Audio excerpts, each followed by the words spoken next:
સાંસદ સી.આર. પાટીલે નિવેદન આપ્યું કે આવું કોઈ પણ ડીપીઆર રજૂ થયો નથી અથવા ડીપીઆર બન્યો નથી.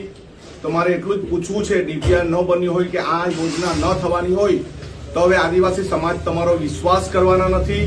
તમારે જો આદિવાસી સમાજનો વિશ્વાસ સંપાદન કરવો હોય તો આ યોજના હવે પછી કરવામાં આવશે નહીં એવું લેખિતમાં આપો, નહીં તો લોકસભામાં વ્હાઇટ પેપર શ્વેત પત્ર રજૂ કરો કે આ યોજના કદી પણ બને નહીં અને આ યોજના કોઈ પણ દિવસ આ વિસ્તારમાં ડેમ બનશે નહીં એવું વ્હાઇટ પેપર તમે રજૂ કરો.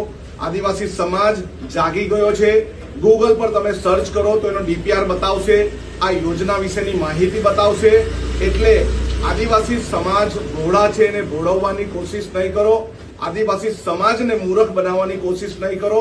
અમારું આયોજન 14 તારીખની આર પારની લડાઈનું આયોજન છે. અમે એ દિવસે ધરમપુરમાં મોટામાં મોટી રેલી કાઢીને આદિવાસી સમાજનો જન આક્રોશ લોકો સુધી પહોંચાડીશું. અમે 1 ઇંચ જમીન કે 1 ઇંચ 1 બૂંદ પાણી આપવાના નથી. આટલું તમે સમજી લો. લડેંગે જીતેંગે.